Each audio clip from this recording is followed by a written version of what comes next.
सभी को प्यार भरा जय गुरु। महाभारत में दो चरित्र हैं ऐसे जिनको बहुत कम गाया जाता है, लेकिन उनके चरित्र से बहुत सीखने को मिलता है। पहला है कर्ण, दूसरा है एकलव्य। आप लोग ध्यान से सुनेंगे। कई लोग विपत्तियों में घिरकर, मुसीबतों में घिरकर नास्तिक बन जाते हैं। कई लोग ऐसे बन जाते हैं कि धर्म ही परिवर्तन कर लेते हैं। ध्यान देने योग्य बात है। जो लोग कहते हैं कि मैं नास्तिक होता जा रहा हूँ, क्यों? कि भगवान हमारी मदद ही नहीं करता। भगवान है कहाँ? है तो उसे हमारा दुख नहीं दिखता। तो आज मैं उसी प्रसंग को आपको बताना चाहता हूँ। जब पता चला कि कर्ण महाभारत का युद्ध होगा, तो महाभारत का युद्ध जब निश्चित होगा तो भगवान श्री कृष्ण ने सोचा एक योद्धा कौरवों की तरफ ऐसा है जिसे अगर पांडवों की तरफ ले लिया जाए तो पांडवों की विजय आज ही सुनिश्चित हो जाएगी। आज ही वो योद्धा आ जाए तो, और उस योद्धा का नाम था कर्ण। किसी और पर नहीं जिम्मेदारी ये छोड़कर भगवान ने कर्ण को समझाने के लिए वो स्वयं गए। अब भगवान ये भी नहीं चाहते थे कि छोटे भाई के द्वारा, क्योंकि भगवान तो जानते थे कि किसका पुत्र है, इसका पुत्र है, इसलिए भगवान ये नहीं चाहते थे कि छोटे भाई के हाथ से ऐसा योद्धा मारा जाए। तो उसे बचने के लिए भी भगवान श्री कृष्ण कर्ण के पास में गए और कर्ण से कहा। कर्ण बहुत आदर करता था भगवान कृष्ण का, बहुत आदर करता था श्री कृष्ण का। तो कर्ण ने भगवान श्याम सुंदर को देखा, प्रणाम किया, आदर किया और कहा, हे माधव, बताओ मैं आपकी क्या सेवा कर सकता हूँ। भगवान श्याम सुंदर ने कहा, कर्ण, ये बात सुनिश्चित हो चुकी है कि युद्ध होगा, और मैं ये नहीं चाहता हूँ कि तुम युद्ध अधर्म के पक्ष की ओर से करो। ये जगत जानता है कि दुर्योधन अधर्म के साथ युद्ध कर रहा है, अब पांडव धर्म के साथ युद्ध कर रहे हैं। पांडवों के साथ में धर्म है, कौरवों के साथ में अधर्म है। तुम जैसे महान योद्धा को अधर्म का साथ नहीं देना चाहिए। तुम जैसे योद्धा को, महारथी को धर्म का साथ देना चाहिए। कर्ण ने कहा, माधव, आप मेरे यहाँ पधारे, आपका स्वागत है, परंतु एक बात बताइए, मुझे इस समाज ने दिया क्या है? जिस दुर्योधन को आप कह रहे हैं वो अधर्मी है, सच कहूँ तो आज मेरे पास जो भी कुछ है वो दुर्योधन का ही दिया हुआ। ये जो मान है, ये सम्मान है, ये जो राज्य है, मुझे सिर्फ दुर्योधन ने दिया है। कृष्ण, मैं ये जानता हूँ मैं राधेय नहीं हूँ। लोग मुझे राधेय कहते हैं, पर मैं ये जानता हूँ कि मेरा जन्म भी किसी क्षत्राणी के गर्भ से हुआ है। ये कर्ण का दुख है। ये मैं ये जानता हूँ कि मेरा जन्म भी किसी क्षत्राणी के गर्भ से हुआ है। मैं सूत पुत्र नहीं हूँ,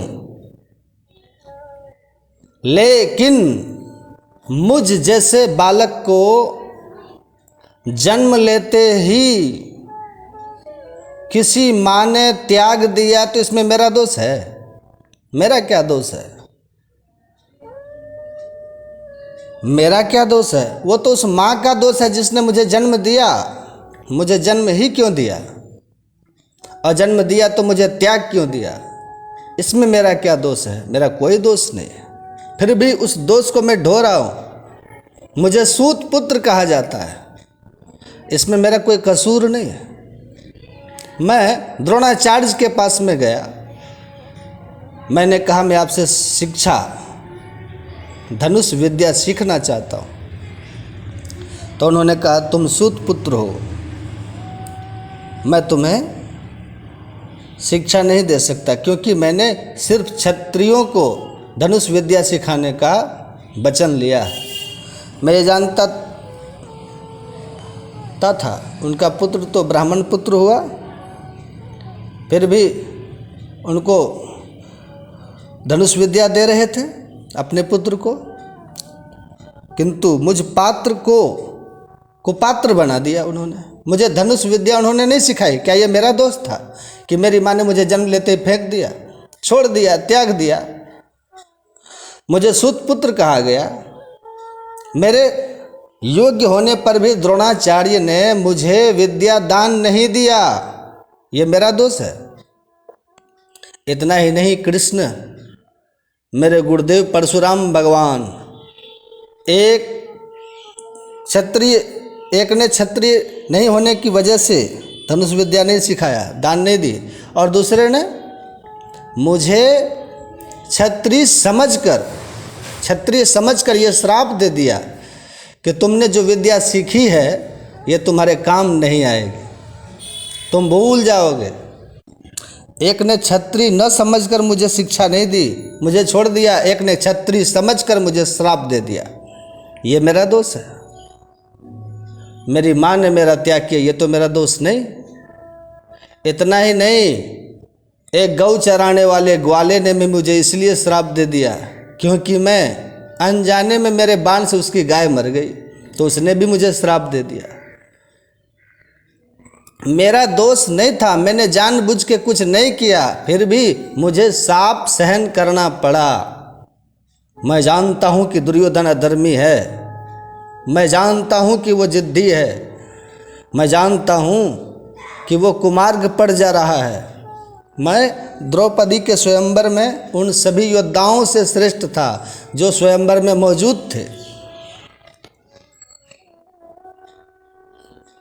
मैं मत्स्य भेदन कर सकता था, उस मछली की आंख को मैं निशाना बना सकता था, लेकिन द्रौपदी ने बड़ी सभा में मुझे सूत पुत्र कहा, एक योद्धा का अपमान किया। ये बार बार अपमान सहा है कृष्ण मैंने। आज जो भी मेरे पास है ना वो दुर्योधन का दिया हुआ है, और मेरा धर्म कहता है जिसने तुम्हारा मान रखा है उसको विपत्ति काल में अकेला छोड़कर कभी नहीं जाना चाहिए। मैं अपने दुर्योधन के साथ खड़ा हूँ माधव, वो मेरा मित्र है, मेरे पास जो कुछ है उसी का दिया हुआ है। कृष्ण मुस्कुराए, सुनते रहे, बीच में नहीं बोले, डिस्टर्ब नहीं किया, सिर्फ सुनते रहे, सुनते गए। श्री कृष्ण ने कहा हो गया? बोले जी। बोले सुनो, इतनी सी विपत्तियों में तुम अधर्म का साथ देने के लिए तैयार हो गए? सुनो, मैं तुम्हें अपनी विपत्तियां सुनाता हूं, और सुन लो कृष्ण के चाहने वालों, थोड़ी थोड़ी बात पर माला छोड़कर भाग जाने वालों, धर्म छोड़कर भाग जाने वालों, भजन छोड़कर भाग जाने वालों, इच्छा पूरी न होने पर मंदिर न जाने की कसम खाने वालों, सुन लो, ध्यान से सुन लो। श्री कृष्ण बोले कर्ण, तुमने तो ये सब जन्म के बाद सहा, जरा मेरे जीवन की भी कहानी सुनो। मेरे जीवन में तो विपत्तियां मेरे जन्म से पहले ही बाहर खड़ी थी। मेरा जन्म भी नहीं हुआ था, उससे पहले मेरी मौत मेरी प्रतीक्षा कर रही थी। मेरी मौत मेरी प्रतीक्षा कर रही थी मेरे जन्म से पहले। मेरे जन्म से पहले मेरे जितने भी भाई हुए उन सबको मार दिया गया था, किसी और के हाथों से नहीं, मेरे मामा के हाथों से मार दिया गया था। मेरे जन्म से पहले क्या कहोगे कर्ण उस बात को? जिस दिन मेरा जन्म हुआ उसी रात को मुझे जन्म देने वाली माँ अपने पिता का त्याग करना पड़ा था। उसी दिन त्याग करना पड़ा मुझे, जिस दिन मेरा जन्म हुआ। थोड़ा सा बड़ा हुआ, मुझे विष पिलाने के लिए पूतना पहुंच गई। आग में जलाने की कोशिश की गई, मुझे आग में जलाने की कोशिश, बार बार अनेकों राक्षसों के द्वारा मुझे मरवाने की कोशिश की गई। तुम्हारा बचपन तो शस्त्र विद्या में सीखा, तुम्हारा बचपन शस्त्र विद्या सीखते हुए निकला, लेकिन मेरा पूरा बचपन गौएं चराते हुए बीत गया। तुम्हें प्राप्त हुई शस्त्र विद्या, मेरी तो गुरुकुलम की विद्या ही 16 वर्ष की अवस्था में प्रारंभ हुई है। जन्म देने वाली माँ को छोड़ दिया कब? जन्म लेते ही। और फिर 11 वर्ष बाद उस माँ को भी छोड़ना पड़ा जिस माँ ने मुझे पाल पोस के इतना बड़ा किया। अपनी प्यारी गोपियों को छोड़ के आना पड़ा, अपने प्यारे ग्वाल वालों को छोड़ के आना पड़ा, अपने मैया बाबा को छोड़ के आना पड़ा। इतना ही नहीं है, मथुरा आने पर भी जरासंध ने एक बार नहीं 17 बार मेरे ऊपर चढ़ाई की। अपने लोगों की रक्षा करने के लिए मुझे अपना शहर छोड़ के जाना पड़ा, अपना नगर छोड़ के जाना पड़ा। और द्वारका में भी रहते हुए अनेकों कष्ट सहे, बार बार लड़ाइयां लड़नी पड़ी। बावजूद इसके, इतनी विपत्तियों के, कृष्ण कभी अधर्म के मार्ग पर नहीं गया, उसी मार्ग पर डटा रहा। जानते हो क्यों? कितनी भी कठिन परिस्थितियां क्यों न हो, कोई भी कठिन परिस्थिति तुम्हें अधर्म के मार्ग पर जाने के लिए परमिशन नहीं देती, आज्ञा नहीं देती है, कदापि नहीं देती है। अगर मार्ग में से कांटे ही कांटे सिर्फ हो, माना मार्ग में कांटे ही कांटे हैं, लेकिन मार्ग छोड़ के भागने से तो बढ़िया है अपना हर एक कदम सोच समझ के रखो कि तुम्हें अगला कदम कहाँ सुरक्षा प्रदान कर सकता है। एक एक मार्ग, एक एक कदम स्टेप बाय स्टेप रखो। किसी भी स्थिति में, कोई भी कठिन परिस्थिति तुम्हें अधर्म के मार्ग पर चलने की आज्ञा नहीं देती, बिल्कुल भी नहीं देती। और जो ऐसा मानते हैं उन्हें कठिन परिस्थितियों का, देखिए विपत्तियां कितनी आई, मुश्किलें कितनी आई, चुनौतियां कितनी आई, ये महत्वपूर्ण नहीं है। उन चुनौतियों के आने के बाद तुमने रिएक्ट कैसे किया,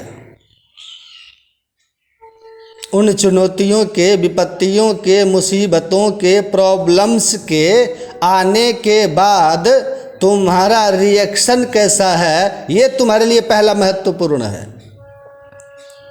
जब तुम्हारा रिएक्शन उसके मुताबिक हो, वो तुम्हें धर्मात्मा और अधर्मी बना देता है। माना रास्ता कांटों से भरा है, पर अगला कदम संभाल के रखो, ये थोड़ी न मना है। माना रास्ता कांटों से भरा है, पर अगला कदम तुम सोच के रखो, ये थोड़ी न मना है। चुनौतियां, दुख, मुसीबत, परेशानियों से घबराकर जो व्यक्ति कुमार्ग पर चला जाता है, वो एक जन्म नहीं अनेकों जन्मों को बर्बाद कर लेता है। मनुष्य जीवन ही ऐसा है जिसमें हर एक कष्ट को सहते हुए भी जो धर्म के मार्ग पर चलता रहता है, वही मेरे परमात्मा को प्राप्त कर पाता है, वही ईश्वर को प्राप्त कर सकता है। अब बताइए समझाने वाले कौन? श्री कृष्ण। दुर्योधन की तो बात छोड़ो, कर्ण भी समझा क्या? इतना सुंदर उपदेश भगवान ने दिया, इसके बाद भी कर्ण व्यापक धर्म को समझ नहीं सका। धर्म बड़ा व्यापक है, मनुष्य जीवन मिला ही इसीलिए है जिसमें हम कठिन से कठिन परिस्थिति का सामना करें। अपने से जिनको हम भगवान कहते हैं, चाहे वो राम जी हो चाहे वो कृष्ण हो, उनके चरित्रों को पढ़ो और ध्यान से पढ़ो और ध्यान से पढ़कर देखो कि कठिन परिस्थिति में भगवान ने भी कहीं धर्म का त्याग किया क्या? अच्छा, राम जी की तो बात अलग है, उन्होंने तो सीधे सीधे कहा कि जो हो जाए हो जाए, मैं तो कुछ। कृष्ण की बात अलग है। कृष्ण जी कहते हैं मैं झूठ भी बोलूँगा तो धर्म की रक्षा के लिए, मैं चोरी भी करूँगा तो धर्म की रक्षा के लिए, मैं रण छोड़ भी नाम रखवाऊँगा तो धर्म की रक्षा के लिए, मैं युद्ध भी नहीं लड़ूंगा तो धर्म की रक्षा के लिए, अब बिना लड़े भी युद्ध जितवा दूंगा तो भी धर्म की रक्षा के लिए।